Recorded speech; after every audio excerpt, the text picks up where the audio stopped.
Después del abandono vino la ocupación. Después del vacío vino el control. Y después de la debilidad de España, llegó uno de los periodos más duros de toda nuestra historia. En 1822, la parte oriental de la isla cayó bajo el dominio haitiano, y lo que siguió no fue un simple cambio administrativo. No fue solo un relevo de autoridades. No fue apenas un cambio de bandera. Fue una ocupación larga, pesada, profunda. Una ocupación que duró 22 años. 22 años que no borraron al pueblo dominicano. Lo apretaron, lo probaron, lo endurecieron. Y si hoy queremos entender por qué en 1844 nació la República Dominicana, primero hay que entender por qué entre 1822 y 1844 maduró algo más fuerte que el miedo. Maduró la decisión de no seguir bajo dominio ajeno. Porque la patria no siempre nace en la calma. A veces nace en la presión. A veces nace cuando un pueblo siente que si no se define, desaparece. Eso fue lo que empezó a pasar aquí.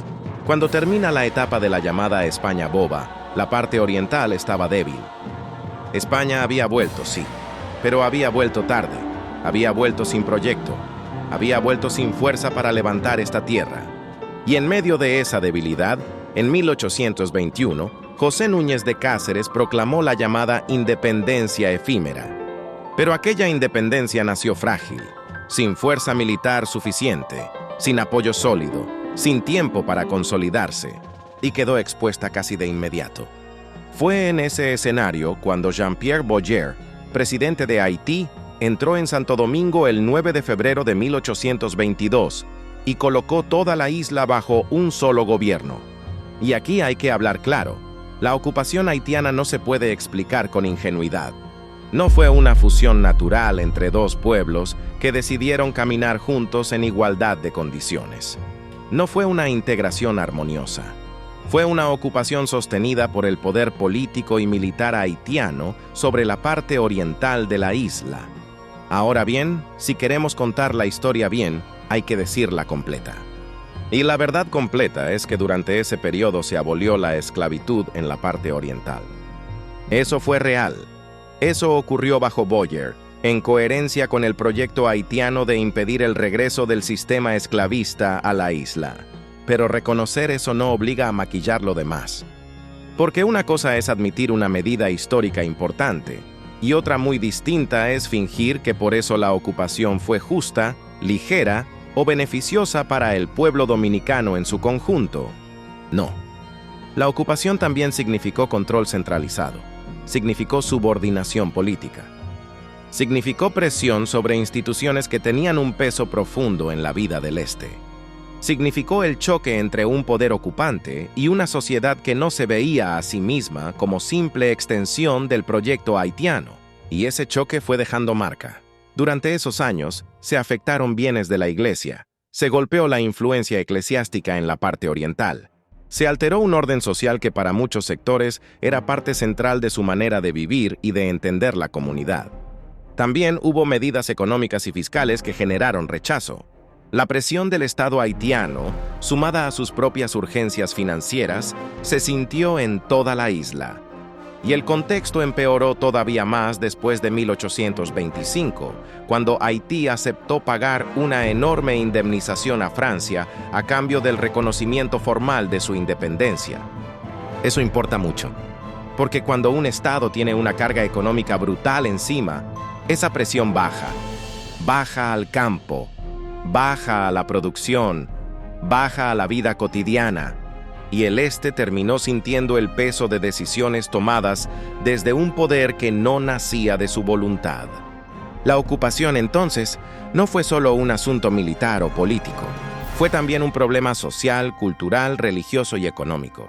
El español seguía siendo la lengua dominante en la parte oriental. La tradición católica seguía siendo esencial para una gran parte de la población. Las costumbres locales seguían vivas. La manera de relacionarse con la tierra, con la autoridad, con la comunidad, no desapareció porque entrara un nuevo gobierno. Y cuando un poder intenta imponerse sobre una sociedad que tiene memoria propia, esa sociedad no desaparece. Se tensa, se endurece, se va definiendo, y eso fue exactamente lo que pasó aquí. La ocupación haitiana, sin proponérselo, fue apretando la identidad dominicana. La fue obligando a tomar conciencia de sí misma. Porque muchas veces los pueblos no descubren del todo quiénes son cuando todo está tranquilo. Lo descubren cuando sienten que deben defender lo que son. Y eso empezó a crecer durante esos 22 años. No fue inmediato, no fue igual en todas partes. No todos los sectores reaccionaron de la misma forma. Hubo matices, hubo diferencias, hubo cálculos políticos, hubo gente que se acomodó, hubo gente que resistió en silencio, hubo gente que vio ventajas puntuales, y hubo muchos que fueron acumulando rechazo. Pero el balance histórico terminó siendo claro. La ocupación fue creando el terreno emocional, social y político para una respuesta dominicana cada vez más consciente. Y ahí aparece una figura que lo cambia todo: Juan Pablo Duarte. Porque una cosa es sentir malestar, y otra muy distinta es convertir ese malestar en un proyecto de nación. Duarte entendió que si el pueblo dominicano quería existir como pueblo libre, no bastaba con quejarse. Había que organizarse, había que sembrar ideas, había que crear disciplina, había que preparar una ruptura.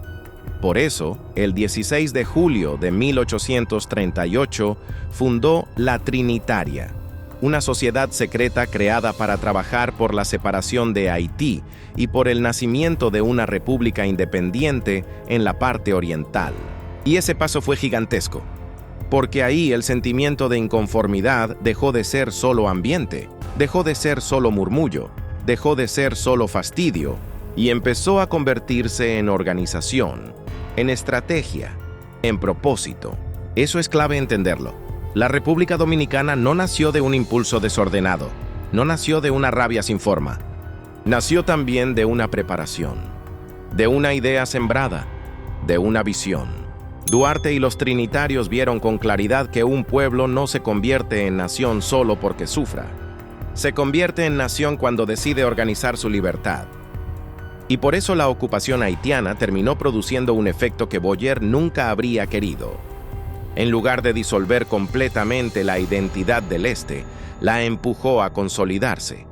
La hizo más consciente, la hizo más tensa, la hizo más decidida. Mientras pasaban los años, la situación en Haití también se fue complicando. El descontento creció, la autoridad de Boyer se debilitó, y en 1843 su régimen cayó. Ese momento abrió una grieta, y los dominicanos más comprometidos con la separación supieron verlo, porque el objetivo ya no era simplemente cambiar de autoridad dentro del mismo sistema. No era pasar de un jefe a otro, no era buscar un amo más cómodo. No, el objetivo era otro. El objetivo era separarse. El objetivo era nacer como república. Y entonces llegamos al momento decisivo, 1844, el año en que la presión acumulada se convirtió en ruptura, el año en que la ocupación encontró su límite, el año en que la voluntad dominicana dejó de ser solo conspiración y se volvió hecho histórico. Con el trabucazo de Matías Ramón Mella, la acción de Francisco del Rosario Sánchez y la visión sembrada por Duarte, la República Dominicana fue proclamada el 27 de febrero de 1844, poniendo fin al dominio haitiano sobre la parte oriental de la isla. Y ahí está el corazón de todo este capítulo. La ocupación haitiana no consiguió borrar al pueblo dominicano. Lo presionó tanto que terminó obligándolo a definirse. Lo controló tanto que terminó despertando la necesidad irreversible de tener un estado propio. Lo apretó tanto que terminó haciendo más visible la diferencia, la incomodidad y la voluntad de ruptura. Por eso decir que aquellos 22 años fueron una simple etapa administrativa es no entender nada. Fueron una prueba dura, fueron una herida profunda, fueron un tiempo de tensión acumulada. Fueron el horno en que terminó endureciéndose el alma dominicana. Y aquí hay que decir algo importante sin gritos vacíos, pero también sin cobardía. La memoria dominicana de este periodo no es un invento, no es una exageración caprichosa. Es la memoria de una sociedad que vivió bajo autoridad ajena durante 22 años y que de esa experiencia sacó una conclusión histórica. Había que existir por cuenta propia. Y esa conclusión no nació de la nada, nació del choque, nació del desgaste, nació de la presión. Nació del rechazo a seguir bajo un poder que no era el suyo. Por eso, cuando miramos 1844, no debemos verlo como un accidente.